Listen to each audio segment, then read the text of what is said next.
existe la posibilidad real de que esta noche la presidencia regrese a manos de la izquierda.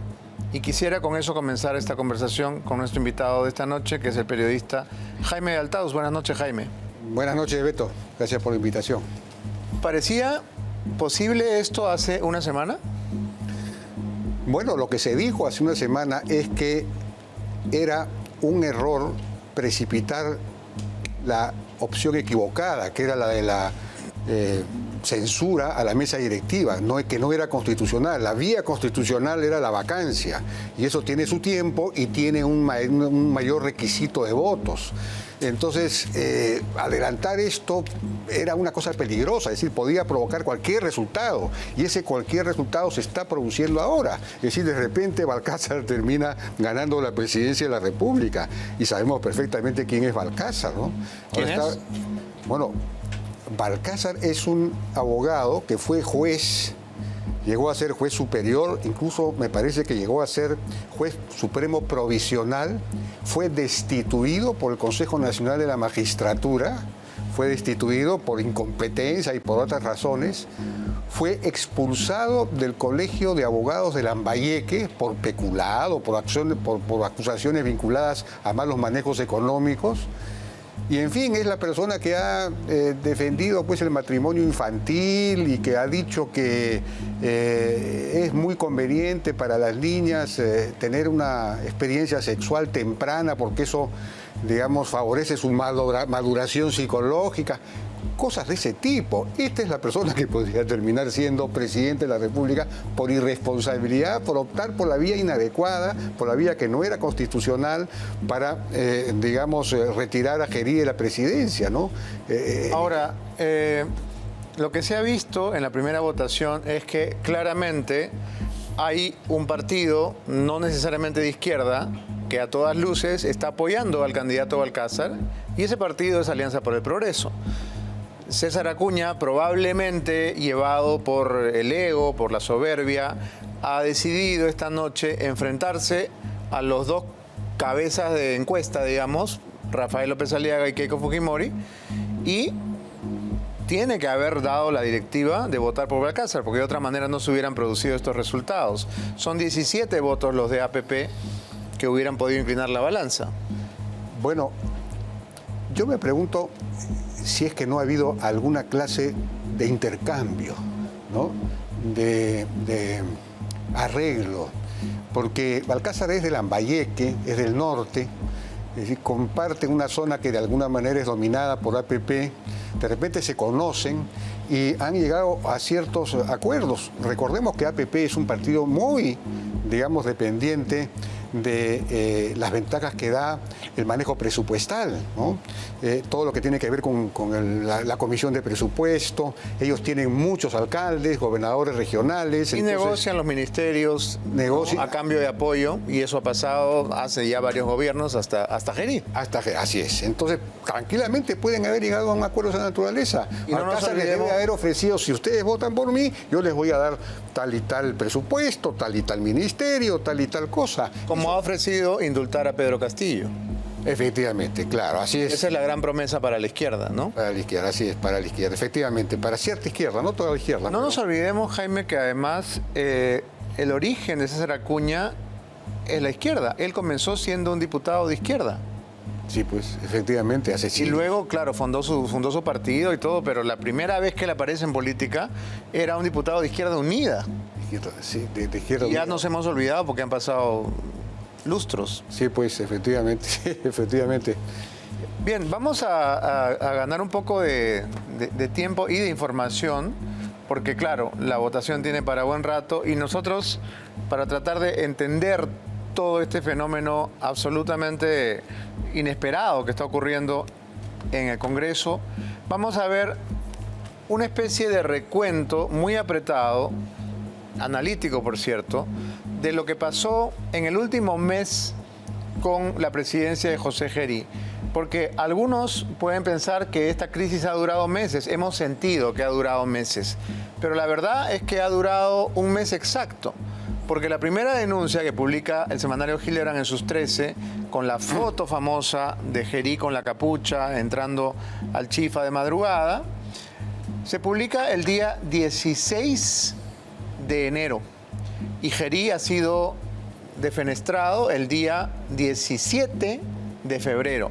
Solo un mes duró esta crisis que cada día iba creciendo como una bola de nieve. Vamos a recordar algunos de los hitos de todo este fenómeno en el informe de Carlos Navea. Adelante. Juro por Dios, por mi país, que ejerceré fielmente el cargo de presidente de la República. Los momentos más álgidos del gobierno de José Gerí fueron varios. Los detonantes, ineludibles. El camino a su censura arranca con una imagen, encapuchado, de espaldas. Una reunión clandestina, una relación sospechosa, confirmada en el Market Capón. El Chifagate es un punto de inflexión. Hasta el momento en que aparece un video del presidente encapuchado de madrugada casi, yendo a reunirse a un local privado con un proveedor del Estado, eso en Perú, la imagen es clave. Desde el momento en que aparece ese video, cambia de ser un presidente con 50% de aprobación, un presidente que la gente veía con simpatía porque era graciosito, porque salía con las mangas remangadas y tal, a ser un presidente presuntamente corrupto, muy probablemente corrupto. Madrugadas en Palacio, damas, visitas constantes y después, jugosos contratos en Palacio de Gobierno y diversos ministerios. No le había contado a varios que esa información podía ser pública. ¿Por qué? Porque al final la gente a la que él no cumple lo ha venido a traicionar. Ese es el punto de inflexión de José Gerí, el escándalo y la traición. El escándalo de datos que él tiene bastante ocultos, casi digo en dónde, y el escándalo por personas que no están dispuestos a perdonarle más tiempo, que no cumplan con los acuerdos que ellos han tenido. Escándalos e investigaciones a nivel fiscal y parlamentario. Ante el Congreso dudó, pero en entrevistas televisivas las contradicciones minaron su respaldo. Bueno, una decepción total y una confirmación de todo lo que se ha dicho, ¿no? Sin decirlo, sin aceptarlo, la entrevista del señor Gerí fue una entrevista casi de confesión. Pero claro, los argumentos eran tan básicos, tan poco creíbles en las respuestas. Entonces yo creo que esa entrevista fue, a mi modo de ver, fatal y fue la última que hizo. Por lo tanto, puedo pensar que esa influyó quizás más que la entrevista que tuvo en el Congreso. Y mientras las críticas crecían, el primer ministro Ernesto Álvarez Miranda intentó sostenerlo. Lo llamó un joven con ganas de aprender. Yo no entiendo la declaración del Premier. Yo creo que el Premier intenta salvarlo, pero lo quema más. Sale a decir básicamente que Gerí era un muchacho jovencito que no tenía la experiencia para gobernar. Creo que lo quiso ayudar, pero lo hundió mucho más. Comunicacionalmente, ¿cuál es el mensaje verdadero que se da tras de esto? Este señor es un chibolo inexperto que no tiene la capacidad de gobernar un país. El último zarpazo, el último detonante.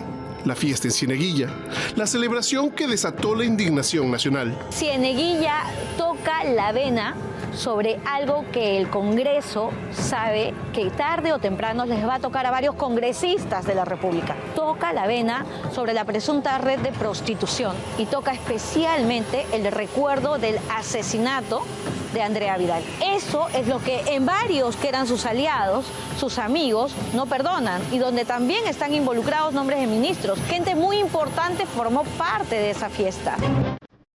En resumen, cada uno de estos episodios no fue simplemente un traspié. Fueron la crónica de un liderazgo que se desmoronó a ojos de todos. Cayó por la censura. Pero lo que viene no se vota en el Pleno. El presidente removido mantiene 3 investigaciones fiscales abiertas y una orden judicial en curso. Y ya no tiene el escudo del cargo.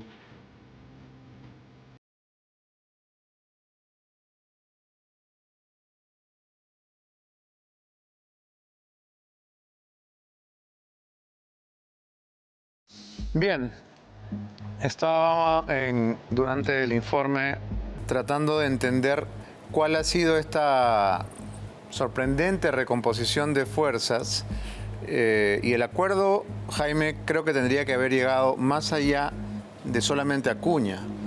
porque en la tarde uno hablaba con periodistas o con los propios congresistas, por lo menos de partidos de centro derecha, y estaban todos muy seguros, ¿no?, de que ya Mari Carmen tenía la banda puesta, tanto que el diario Expreso en su portada puso la elegida, ¿no? Lista 2, el as, la elegida. Ya era la elegida desde anoche para Expreso. Y yo creo que quizás han pecado de exceso de entusiasmo. Porque si es cierta la versión que toma fuerza a medida que avanzan las horas, de que Alianza para el Progreso está votando por el candidato de izquierda, la victoria está asegurada para Balcázar. Porque ¿quiénes votarían, digamos, hipotéticamente, quiénes votarían por Mari Carmen Alba? Digamos que Fuerza Popular, que son 20. Digamos que Renovación Popular de Porqui, que son 11, ahí hay 31. Digamos que Avanza, ahí hay 37. ¿Quién más? Somos Perú, ¿cómo ha votado en la primera vuelta? No podemos saber cómo ha votado, pero incluso con Somos Perú, que son 10, tendríamos 47. ¿Qué otro partido? Y Podemos Jamás va a votar por Mari Carmen Alba, lo ha dicho Luna. Sí, pues. Lo ha dicho Luna. Y como Bellido dijo, aunque me torturen, aunque me cuelguen, aunque me maten, ¿no? Claro. Y si sumamos todas las pequeñas bancadas que se han atomizado, todos los que ganaron con Perú Libre y ahora tienen diversas camisetas, ¿no? Juntos por el Perú, el Bloque Magisterial, Honor y Democracia, qué sé yo, ahí hay más de 70 votos, 75 en realidad. Entonces, creo que el pronóstico es reservado.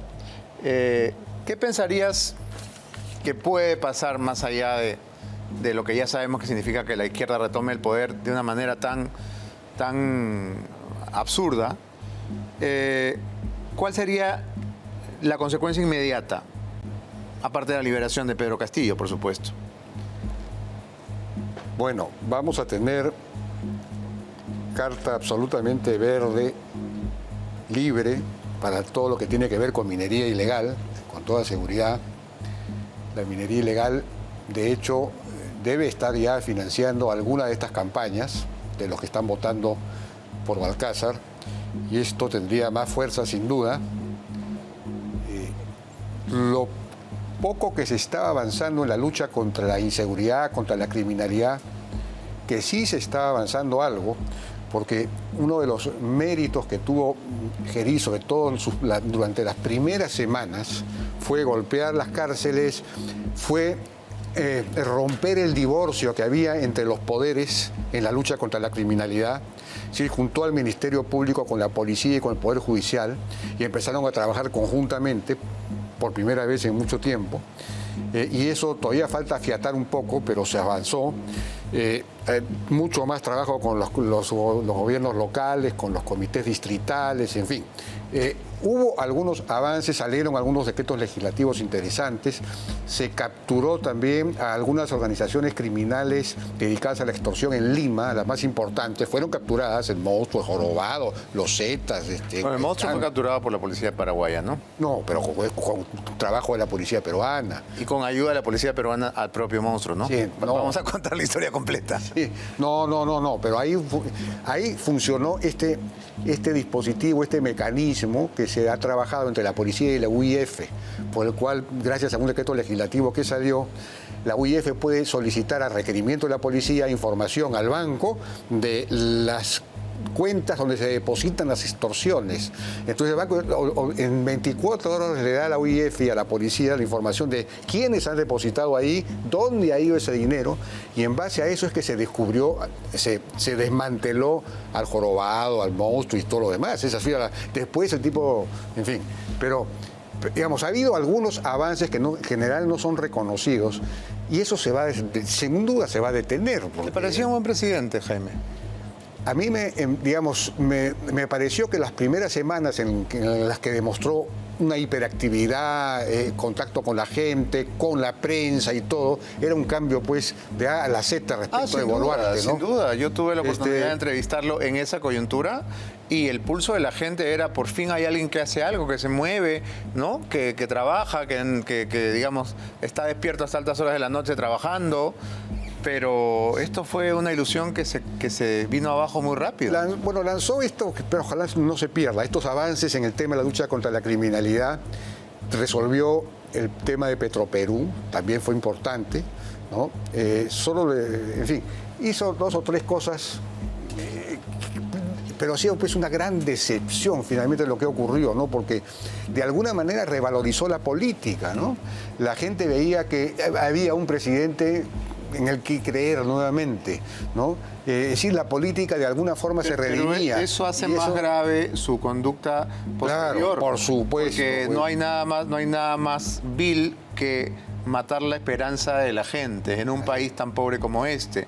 Entonces, finalmente, todos los que se emocionaron con él, todos los que bailaban a toda máquina, ¿no? y lo abrazaban por las calles, han quedado estafados una vez más. Una vez más, y claro, es peor efectivamente es la sensación cuando tú crees en alguien y de pronto te decepciona.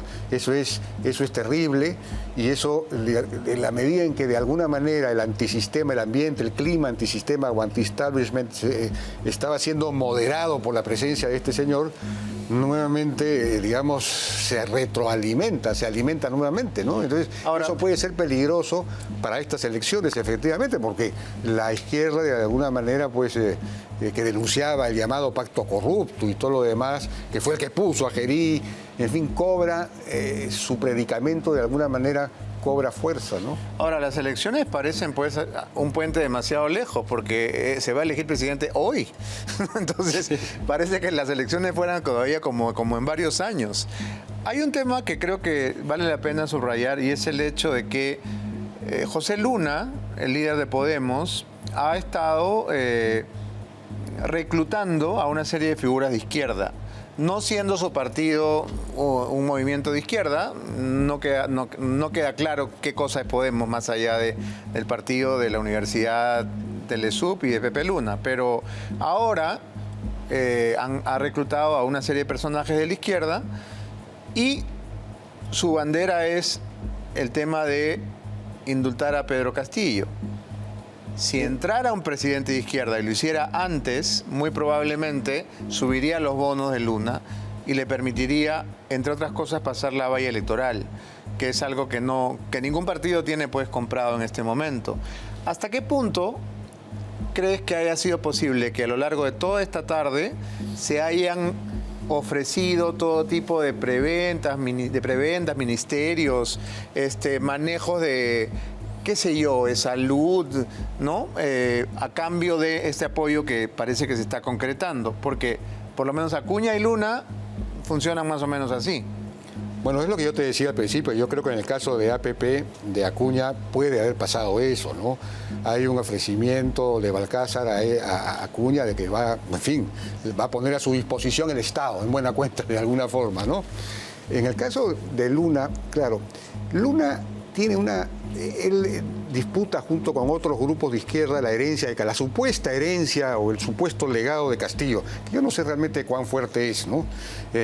Todos están peleando, ofreciendo el indulto a Castillo y todo lo demás, ¿no? Y ha reclutado efectivamente a personas vinculadas a Castillo en su partido, ¿no? Entonces, claro, él está buscando eso, pero él apuesta efectivamente a pasar a la segunda vuelta, porque se va a poder pasar a la segunda vuelta con una votación relativamente pequeña, ¿no? Con un porcentaje de los votos pequeño. Claro, dada la cantidad de partidos. Por ejemplo, de repente con 8% puedes pasar a la segunda vuelta. Y él está apostando a eso, pero está apostando sobre todo a una campaña sumamente populista, unas ofertas inconcebibles. Si yo soy presidente, todos los niños que nazcan a partir de ese momento van a nacer con 5.000 soles debajo, en la mano. O todos los mayores de edad, todos los adultos mayores van a recibir una pensión mensual de 5.000 soles, lo que equivale más o menos a 160.000 millones de soles, que es el 70% del presupuesto nacional. Yo no sé si la gente le creerá, pero ese tipo de ofertas de repente prenden pues en alguien que está con problemas de dinero, que está con problemas de ingresos o de empleo. Si me dicen me va a regalar... Entre los desesperados cualquier cosa es una luz de esperanza. Así es, pues entonces de repente con ese tipo de cosas logra aumentar, ¿no? Ahora está creciendo, está en 2-3%, ¿no? Tampoco es que esté, y casi no crece muy poco, ¿no? Pero...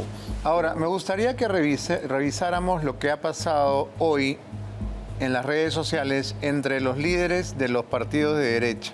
Porque la pelea de fondo, ¿no?, parece ser entre Keiko Fujimori y Rafael López Aliaga, que han digamos, hecho catarsis en esta coyuntura en que pareciera que nadie está feliz con el desenlace y se están echando mutuamente la culpa, ¿no?, de esta situación de incertidumbre, ¿no?, de la posibilidad de que la izquierda retome el poder.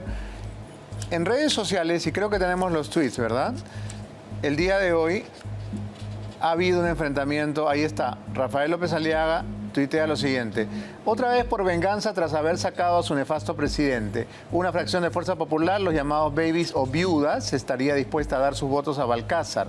Fuerza Popular vuelve a entregar el Perú a la izquierda radical. No es rumor, es un secreto a voces. Su sed de venganza no tiene límites, no les importa el Perú. Hoy veremos si se consuma la traición. ¿Qué piensas de este primer tuit antes de leer el de Miki Torres? Vamos a tratar de analizar.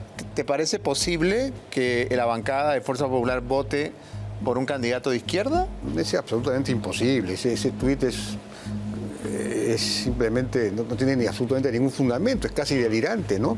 Porque lo que estuvo circulando era la versión de que se iban a abstener. Esa era la versión que tenían muchos congresistas, que Fuerza Popular se iba a abstener. Y parece que efectivamente había un grupo de la bancada que pensaba que había que abstenerse porque habían perdido, digamos, en la votación respecto de la censura. Y ellos estuvieron en contra de la censura. Ellos defendían la vacancia. Y entonces... una manera de reaccionar frente a eso, bueno, hemos perdido nosotros y por lo tanto votamos en blanco, nos abstenemos. Pero luego hubo el cálculo de que de repente podían pasar a la segunda vuelta las dos opciones de izquierda. Y entonces decidieron votar por Mari Carmen Alba. Pero la opción de Balcázar o de alguien de izquierda jamás estuvo en consideración. Pensar que Fuerza Popular puede votar por alguien de izquierda es, no sé, pues... no sé cómo calificar eso, ¿no? Surreal. Surreal, completamente surreal. Es una difamación, en realidad, ¿no? Pero lo extraño es que esta pelea se sostuvo por varias horas, porque luego Miki Torres, que como sabemos es el segundo a bordo de Keiko Fujimori, le respondió a Rafael López Aliaga, y esto es lo que puso en su cuenta de X. Falso, Rafael López Aliaga, tú nos has llevado a este desastre. Has sido el tonto útil de los caviares. Lo advertimos el domingo. Triste y irresponsable papelón que han hecho. La bancada de Fuerza Popular votará como corresponde. Por cierto, ¿votarás por Mari Carmen Alba o será como cuando decidiste no apoyarla en la primera mesa del Congreso? Esa fue la respuesta de Miki Torres. ¿Qué te parece? Bueno, ahí él ha debido decir que efectivamente iban a votar por Mari Carmen Alba, ¿no? Porque era lo que iban a hacer, de hecho.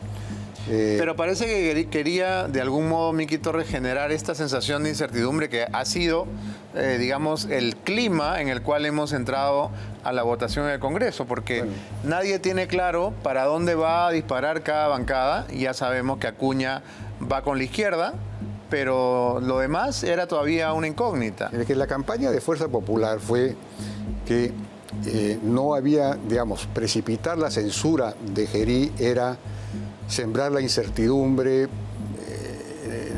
sembrar la inestabilidad, que eso no era bueno dentro de un proceso electoral, faltando tan pocos meses. Esa ha sido su argumentación. Más bien, López Aliaga efectivamente estuvo muy fuerte para que lo censuren, para que lo saquen, ¿no?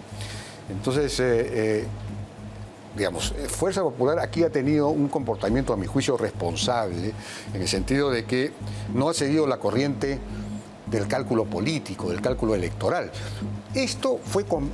Digamos, quienes tuvieron la iniciativa en esto fue la izquierda, por supuesto, ¿no? La izquierda fue la que comenzó con las mociones de censura. Pero como estamos en campaña electoral y nadie quiere quedarse atrás, todos los demás empezaron a sumarse, todas las demás bancadas empezaron a sumarse, y cada una presentó su propia moción de censura. ¿Por qué?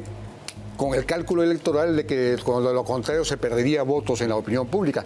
Yo no soy tan seguro de eso, porque de todos modos en la última encuesta, Gerí tenía 37% todavía. 12%. Mucho más de lo que soñaba tener Dina o Castillo. 10 veces más de lo que tenía Dina. Sí, claro. 10 veces más. Entonces, yo no estoy tan seguro que incluso en una encuesta hace como un mes, decía el 60-70% de la gente decía que Gerí debía continuar hasta el final. Entonces, yo no estoy tan seguro de eso, ¿no? Entonces, pero de todos modos, Fuerza Popular, digamos, mantuvo una actitud responsable, sin cálculo político. Yo creo que eso hay que resaltarlo de todos modos. En fin, ahora estamos en una situación que... Parece que Keiko no tiene cálculo político. Por supuesto que todos los políticos tienen cálculo político, de repente, cálculo político. Pero en este caso yo creo que ha sido más responsable que, digamos, utilitaria, ¿no? En este asunto, me parece. Bien, continuando con esta guerrita protagonizada por Fuerza Popular y Renovación, un tuit de Norma Yarrow idéntico al de Rafael López Aliaga, y si vemos la hora, el tuit de Norma Yarrow es anterior. El tuit de Norma Yarrow se lanza a las 12:22, mientras que el de López Aliaga, si lo vemos, es a las 12:27. O sea que quien hizo el copia-pega, parece que a Porky le gustó el mensaje de Norma y lo hizo suyo, ¿no? Porque luego lo tuitea él. Pero más allá de esto... ¿Quiénes son los babies y las viudas? ¿Quiénes son esos otros? Los babies, bueno, ahí hay una confusión, ¿no? Porque los babies era el grupo de Gerí. Arturo Alegría, Diego Bazán, Ilich López, el propio Gerí, ¿no? Que eran un grupo de jóvenes emprendedores, digamos. Estaban en la comisión de presupuesto, con muchas aspiraciones de progreso. Pero acababan de poner el tuit de Rosángela Barbarán. Keiko no se ha metido en la bronca, nótese. Ha mandado a sus congresistas a mechar por ella, y Rosángela se pelea con Norma Yarrow con un tuit larguísimo y confuso que no voy a leer, pero le dice básicamente: preocúpate por lo que dicen de ti en Renovación Popular. Ya esto se vuelve pues un lío de comadres, ¿no? Porque lo que dicen de ti, lo que dicen de mí, ese no es el tema. ¿Crees de algún modo, Jaime, que en esta actitud de Renovación Popular en general y de Rafael López Aliaga en particular, frente a las evidencias de corrupción del gobierno de Gerí, ha pesado el tema ético, el tema moral? Porque ese era un poco la entrelínea de los comunicados que publicaba Renovación Popular. Bueno, las dos cosas coinciden, ¿no? Y se suman, evidentemente. El mejor argumento para sumarse a una corriente de decapitación para captar votos es el argumento moral. Es un inmoral, es una persona que efectivamente... Pero, ¿a qué te suena a ti esa costumbre que impone Gerí de las visitas femeninas de un día para el otro?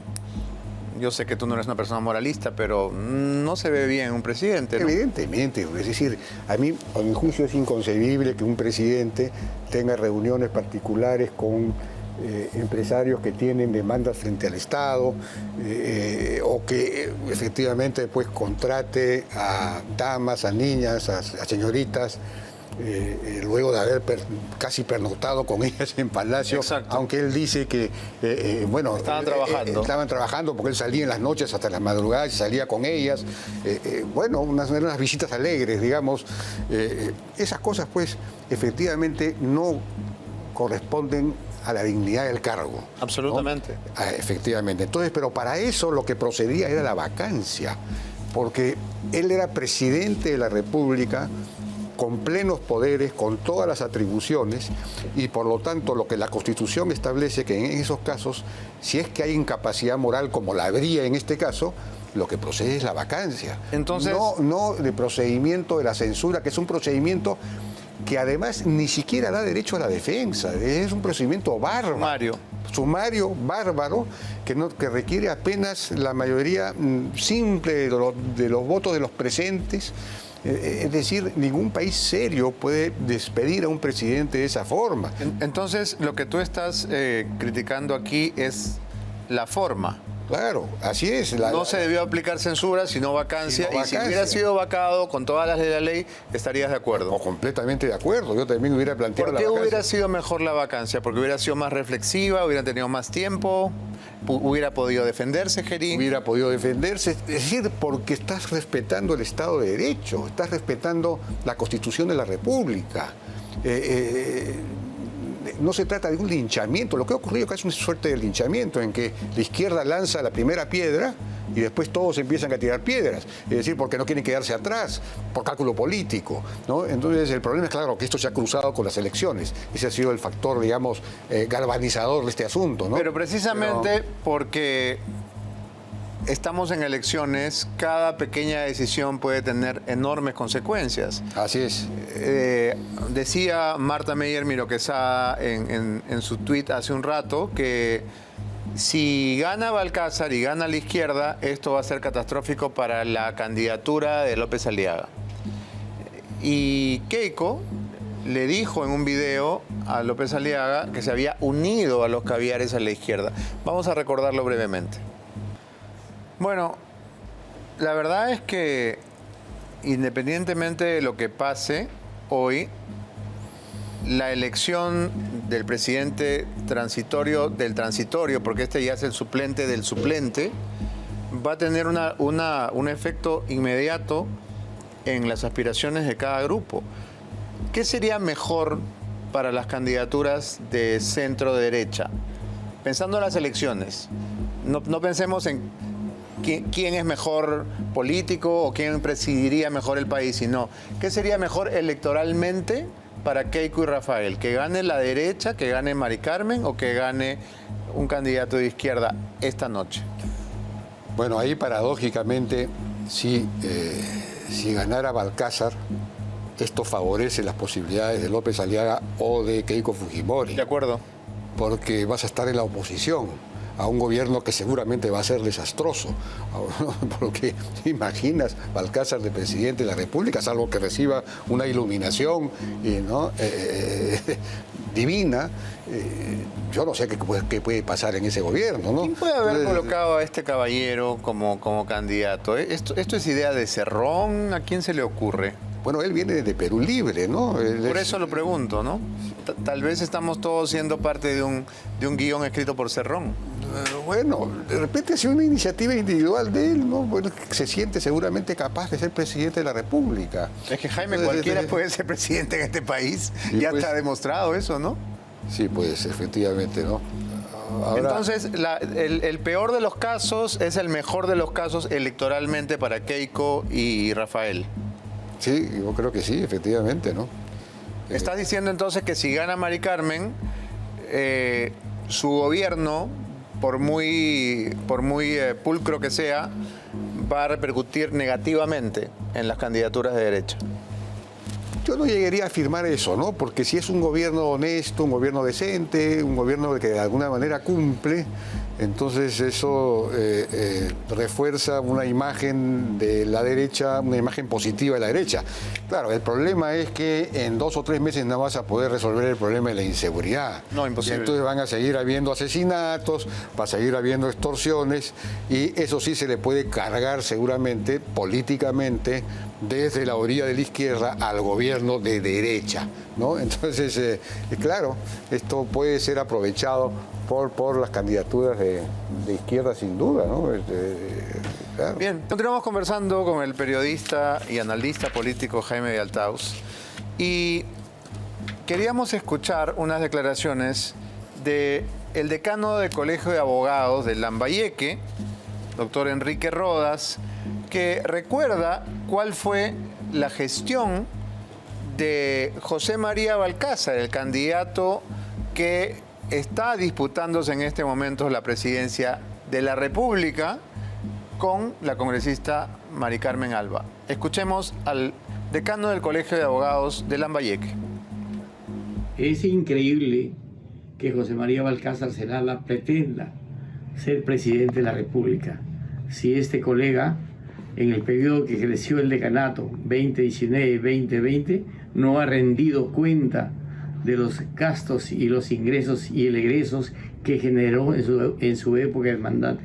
Suma que asciende, de acuerdo a la información que tengo, de más de 500.000 soles. En el expediente 88040-2019 que se tramita en este distrito judicial es por la apropiación ilícita. Y esta apropiación ilícita es porque se niega a rendir cuenta. Las razones que él invoca no son suficientes para admitirla como excusa de esta obligación a la que está sometida por haber administrado fondos ajenos a su persona. Caramba, caramba. ¿Qué te parece? Bueno, es lo que yo te decía al principio. Este señor fue expulsado del Colegio de Abogados de Lambayeque por estas acusaciones vinculadas a malos manejos, peculados y cosas. También fue destituido por el Consejo Nacional de la Magistratura como juez, porque él llegó a ser juez supremo provisional y fue destituido por el Consejo Nacional de la Magistratura. ¿Y los congresistas no saben eso o no les importa? Aparentemente no les importa, tienen que saber por qué estas cosas se han difundido de alguna manera, ¿no? Yo no sé. Ahora me dicen que de repente APP habría decidido votar por Mari Carmen Alba, no lo sé. ¿Es una buena fuente?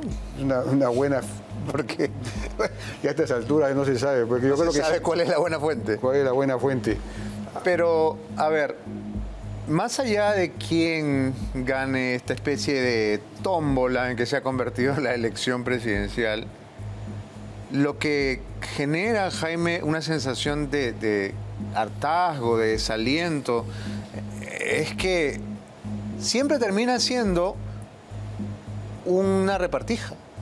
Porque todo el día de hoy han estado en Zoom reuniéndose este con el otro, Luna con este, Gerí con Alegría, Alegría con el otro. Es el destino del país en una ruleta, donde los que están jugando son los congresistas y los que van a ganar son ellos. Nosotros simplemente miramos y aplaudimos. Bueno, sí, con una irresponsabilidad absoluta, ¿no? Haber optado por la figura de la censura, que es una figura demasiado, digamos, facilista para despedir a un presidente de la República que en realidad está protegido por la Constitución de la República, y haberlo podido despedir con 40 y tantos votos en lugar de los 87 que requiere la Constitución, ya después de una irresponsabilidad, sobre todo sin haber decidido antes a quién van a poner en reemplazo, sin tener la menor idea de quién podría reemplazarlo. Es decir, sabiendo que podrían terminar eligiendo a alguien mucho peor, ¿no? Como puede ocurrir ahora, ¿no? Entonces, es que es realmente increíble, pues, ¿no? Ahora, yo no creo en ese juego Mari Carmen Alba quizás lleve las de perder, porque ella no es de las personas que juega a intercambios, ¿no? A reciprocidades, a tomas y dacas, ¿no? A ofrecimientos patrimonialistas, digamos, de alguna forma. Ella no entra un poco en ese juego, en ese sentido es una garantía para el país, ¿no? Pero, ahora, y lo otro que eso que mencionabas, ese tuit, no sé si ya no recuerdo de quién era, de Rafael López Aliaga, me parece. Rafael López Aliaga y Norma Yarro, que tuitearon lo mismo, básicamente. Sí, pues, a mí lo que me sorprende es que Rafael López Aliaga, que está primero en las encuestas, además hace un cierto tiempo, y que le lleva 4 puntos en las encuestas a Keiko Fujimori, sea él quien ataque a Keiko Fujimori. Keiko Fujimori se defiende, por supuesto. El que está primero no ataca al que está segundo. Normalmente es el que está segundo el que ataca al que está primero, ¿no? Pero y además van a tener que formar, si los dos pasan a la segunda vuelta y tienen las primeras minorías, digamos, en el próximo Congreso, van a tener que formar una coalición para gobernar, porque el próximo gobierno tiene que ser un gobierno con mayoría parlamentaria propia o de coalición. Jaime, Sí. siempre que hacemos cobertura de elecciones, la conclusión es, tiene que haber una coalición y al final es una guerra fratricida y todos se sacan los ojos, como ha ocurrido esta tarde entre Fuerza Popular y Renovación, Sí, pues. que son dos movimientos, digamos, análogos, parecidos, que podrían ponerse de acuerdo en cosas elementales. No están ahí sacándose los ojos para el aplauso de la izquierda. Pero ha sido ese ataque de Renovación Popular a Keiko Fujimori o a Fuerza Popular, ha sido completamente gratuito. Acusarla de que ellos van a votar por venganza por la izquierda es algo que no tiene sentido. Bueno, ¿no es cierto? probablemente... Entonces, ¿qué sentido tenía hacer eso? Probablemente han tenido información de algo, ¿no? Porque, insisto, el tuit lo escribe primero Norma Yarro. Entonces Norma está ahí, está en el Bueno, la Congreso, información- se entera de algo, le dicen algo, porque el Congreso es un hervidero de chismes. La información que circulaba, a mí me lo dijeron varios congresistas, era que Fuerza Popular se iba a abstener. Se iba a abstener porque como habían perdido, ¿no? En el tema de la censura, ellos estaban en contra de la censura, como habían perdido, entonces no estaban de acuerdo con este juego y se iban a abstener. Y efectivamente hubo una corriente interna en ese sentido, ¿no? Pero al final decidieron votar por Mari Carmen Alba, incluso en primera vuelta, porque evaluaron que de repente pasaban a la segunda vuelta las dos opciones de izquierda. Por eso pero de todos modos en segunda votación, en segunda vuelta iban a votar por Mari Carmen Alba. Bueno, tú hace un rato recibiste un WhatsApp que te decía que Alianza para el Progreso va a votar por Mari Carmen Alba. Sí. Yo acabo de recibir uno del mismo tenor. Ajá. Así que bueno, no todo está perdido. La verdad es que nuestras fuentes en el Congreso son creíbles, pero ninguno de los congresistas ha abierto el ánfora y ha contado los votos. Entonces todavía jugar a pitonizos, a mí me sale muy mal, dicho sea de paso. Yo dije que no pasaba nada y vacaron a Geri. Entonces a veces hay que desafiar a la realidad, ¿no? Pronosticando lo peor. Ya están contando los votos, me dicen. Bueno, el resultado lo dará Hugh Walker, porque yo no creo que sea durante este programa, ¿no? Y en parte mejor, ¿eh? Yo la verdad que dar noticias tan malas a veces... No, pero si ya están contando los votos, eso lo van a dar en cuánto tiempo pueden contar esos votos. ¿Cuánto duraron hace un rato? Van en 113 votos, pero están contando los votos, pero no abriéndolos. O sea, están viendo cuántos papelitos hay. Todavía no sabemos qué dicen los papelitos. Ya. Están contando. Tiene para buen rato. Ahora que lo vemos ahí a toda pantalla, ¿qué te ha parecido el desempeño de Fernando Rospigliosi como presidente accesitario del Congreso? Me ha parecido que su gestión ha sido buena, digamos, es una persona firme, con ideas claras, se ha manejado con mucha imparcialidad en toda esta etapa de la elección, ¿no? ¿Y por qué no pudo, como presidente del Congreso, conseguir que se fuera la vacancia y no la censura? Digamos, yo tengo la sensación, porque además lo he sentido cada vez que un invitado ha hablado del tema, que la confusión era total. La confusión entre censura y vacancia era absoluta, incluso entre los analistas y los propios congresistas. Entonces, han ido, digamos, caminando hacia el precipicio porque no sabían muy bien. Era lo más rápido, lo más expeditivo la censura, ya, entonces censura, ya listo, se acabó. Pero es que la gente no lee. Pues hace ya 3 o 4 semanas, la asociación, no sé cómo se llama exactamente, me parece que es la Asociación de Constitucionalistas del Perú, o algo así, que reúne a todos los constitucionalistas más conocidos, se pronunció claramente en un comunicado diciendo que aquí no procedía la censura, sino que procedía la vacancia, porque el presidente es un presidente que tiene todos los poderes, todas las atribuciones, y según el artículo tal y tal de la Constitución, no es un presidente encargado, es un presidente transitorio con todas las funciones, y por lo tanto procede la vacancia, que es lo que la Constitución establece para poder retirar por incapacidad moral a un presidente de la República. Eso ya estuvo establecido por escrito, incluso casi todos los constitucionalistas, quizás menos uno, se pronunciaron en esa línea. Entonces, lo que pasa es que aquí ha habido, pues, de alguna manera todos han funcionado como furgón de cola de la izquierda. Las bancadas de izquierda lanzaron la censura, porque era el camino más fácil, y que podían capitalizar rápidamente, como de hecho hicieron, y los demás no podían quedarse atrás, porque estás en una competencia electoral y crees que por cálculo electoral, si no lo haces, pues vas a perder votos, cosa que yo creo, repito, que no necesariamente era así, porque de todos modos Gerí tenía 37% de aprobación. Entonces, eso es lo que ha pasado, ¿no? La izquierda, yo creo que ha tratado de capitalizar esto, todos los demás han seguido y no se han fijado, no les ha interesado el argumento de que aquí lo que procede es la vacancia. Y quizás, como tú dices, no se han dado el trabajo de leer bien, es decir, al final... No, yo lo que percibía era que les daba igual, ¿no? Lo que sea más fácil, lo que sea más rápido, ya, vamos a salir de este sujeto rápido. Que funciona también un poco la lógica de la turba, ¿no? Es decir, aquí hay que... Por eso tú dices decapitación, linchamiento. Claro, es una especie de linchamiento, claro.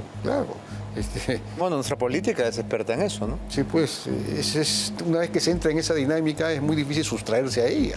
Pero ¿qué tal lección la que deja Gerí de haber sido un rockstar idolatrado, ¿no? Con niveles de popularidad gigantescos? Un mes después es un leproso, ¿no? Y lo apedrean. Entonces, el Perú es, digamos que, bastante ingrato, ¿no? Rápidamente cambia sus afectos. Es una lástima para el Perú, para los peruanos que creyeron de alguna forma en él. Él llegó a tener 60% de aprobación. Eso para un presidente en el Perú es casi inimaginable. ¿Quién fue el último que tuvo esa aprobación? Bueno, Fujimori y quizás Vizcarra en algún momento, ¿no? Cuando disolvió el Congreso, llegó, claro, por eso lo disolvió en realidad, sí, claro, ¿no? Claro. Llegó a esos niveles, 65, por ahí. Claro, Vizcarra ha sido populismo político, ¿no? Él confrontaba con el Congreso y con Fuerza Popular aprovechaba el antifujimorismo existente para propulsar su popularidad, cosa que logró. Pero Gerí lo estaba haciendo con gestión, con saliendo a la calle, yendo a los penales, yendo a las comisarías, reuniendo a los poderes, en fin. Era una cosa dando cara a la prensa, en mangas de camisa. Era una imagen refrescante, un liderazgo que ya no conocíamos, ¿no? Fujimori era el último que iba al campo, no iba al terreno, estaba... Pero parece que las tentaciones eran muy grandes, no todos están preparados para el poder. Lo peor ha sido para él. Él imagina, a partir de cierto momento decidió que iba a viajar a todas las regiones, abandonando un poco la tarea de la lucha contra la criminalidad. Él estaba preparando su candidatura del 31, que lo conocieran en todas las regiones, para, digamos, sembrar la semilla de su elección el año 31. Imagínate la caída que ha tenido, es decir, él debería estar al borde del suicidio. Se farreó su futuro político. Debería estar pudo haber sido brillante. Pudo haber sido brillante. Mejor no digas que debería estar al borde del suicidio, porque no hay que escupir al cielo. Jaime, muchas gracias. Ha sido muy interesante tenerte en el programa después de tanto tiempo. No, muchas gracias a ti, Beto, por la invitación. Gracias.